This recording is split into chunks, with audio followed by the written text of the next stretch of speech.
Now, the Bible, it has been censored throughout the centuries, it has been edited, and it has been mistranslated.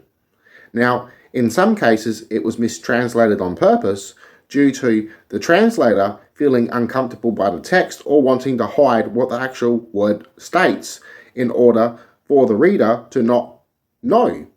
Now, this was done in order for the Christian reader to not ask too many questions or to not have their faith shaken or to leave their said faith.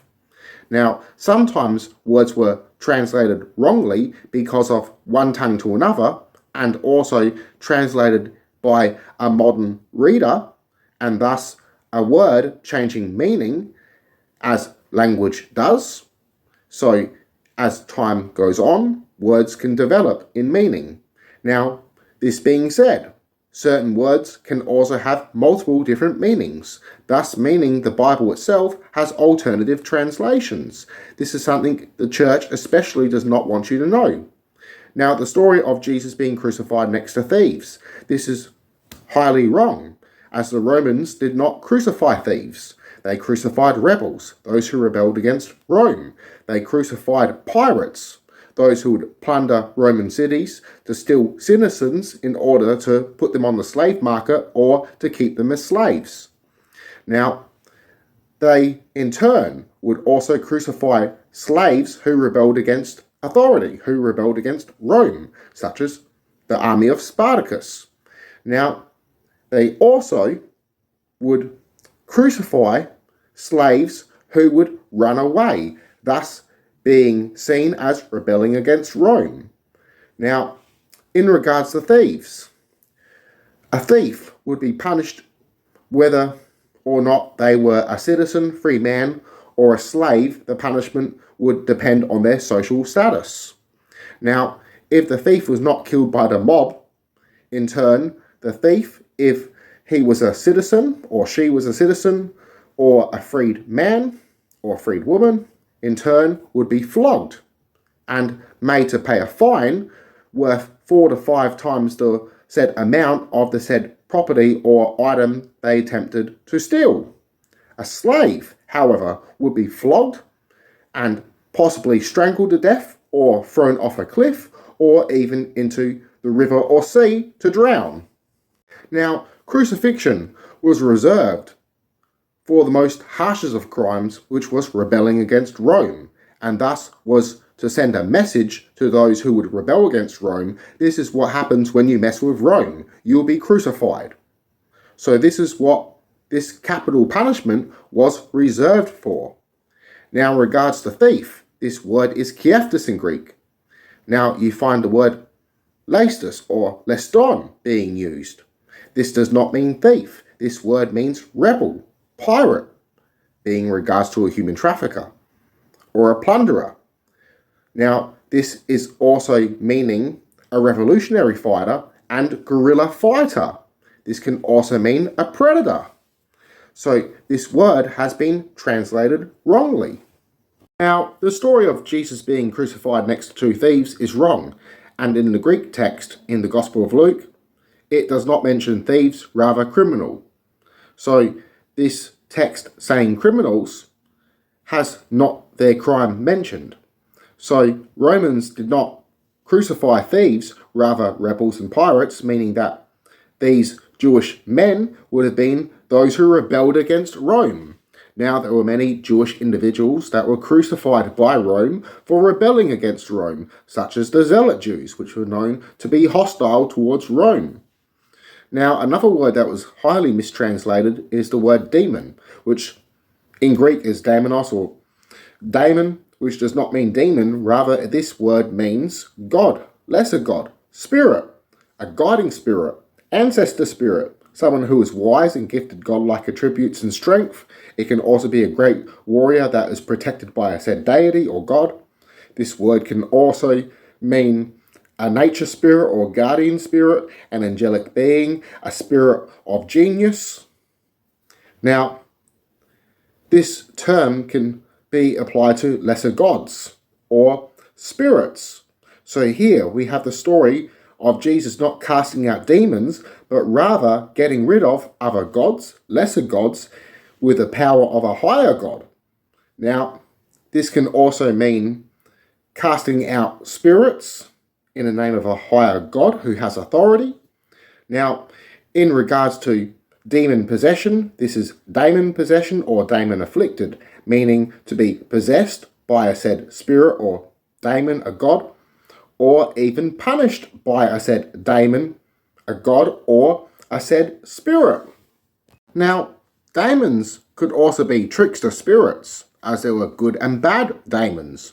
In most cases, daemons were referred to in a positive light, such as in the case of Marcus Aurelius in his poetic books, such as the Meditations of Marcus Aurelius. Now, we find many such examples of mistranslations and misunderstandings in what we call the biblical text. Now, in Matthew 8.6, we find the scene of a Roman centurion asking Jesus to heal his servant. However, this word "pious" in Greek means usually, in most cases, a younger lover. In most cases, even a male or female below the ages of puberty. This can also be in reference to a same-sex lover in a lot of cases, and also in some cases it regards to a male or young female concubine, meaning mistress or sex partner underneath the wife. So in most cases, people who had a homosexual relationship in the ancient Greek and Roman world were still expected to take on a wife to pass on their name, their seed. Now, a lot of cases, ancient soldiers would take on another male lover and teach them their craft, and they would be willing to die for each other as they loved each other. Now, in some cases, though this is extremely bizarre, in some cases, in ancient Greece and even in ancient Japan, there were cases of being adopted. So young male lovers in turn were also adopted. Now, this was rare, and Plato even discussed this event and frowned upon it. So this text was censored as the church was very homophobic. Now here we have Jesus healing a centurion's younger lover, same-sex lover, and not judging him, meaning that Jesus loved everyone. Now again, in the ancient past, they did not have a word for homosexuality.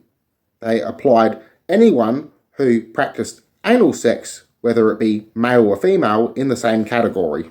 Now, we also find many Gnostic elements within the Bible that has been censored. Even the word gnosis has been censored. We find such cases it's regarded to know it and to know. Now, gnosis means spiritual knowledge. In some cases, it's just being called knowledge. Now, gnosis in specific is spiritual knowledge, knowledge within, inner knowledge, secret knowledge, esoteric knowledge, knowledge of the mysteries, knowledge of God, knowledge of the Spirit, knowledge from God, knowledge from the Spirit. Now, we find in the cases of Luke 11.52, Jesus states, "Woe to the scribes and law keepers, for they hide the keys of gnosis. They themselves do not enter, and they do not allow others to enter," meaning they don't enter within, and they don't allow others to enter within, meaning that our religious authorities can also prevent our growth.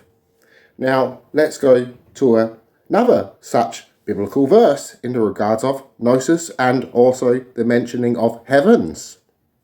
Now, this is from my translation of the Gospel Matthew 13.11. This is after the disciples ask Jesus, why does he teach in parables? "And he answered and said unto them, Because to you is given gnosis, and the mysteries of the kingdom of the heavens. To them it has not been granted," or translated to given. Now, here he's stating that he's given his disciples spiritual knowledge of the heavens. Now, here, the heavens, in English it just states heaven. But the heavens, this is because within ancient Christianity and some forms of modern Christianity, now this was also in regards to Judaism, was the belief that there was multiple levels of heaven. So there were higher realms. So within Christianity, the typical believer who just believed and who did not fully repent or understand the mysteries, the spiritual knowledge of Jesus, would go to the lower levels of heaven. And those who understood the mysteries and had a personal relationship with God would ascend to the higher realms. So that's all for today's lesson on Bible mistranslations. We might even do a little series on this particular subject. So please leave a comment and like, because it helps this channel grow. And if you're not subscribed, please do so, as it also helps the channel grow. I hope you have a fantastic day, a fantastic night. Lots of love, lots of blessings, and lots of gnosis. Peace and love and lots of blessings.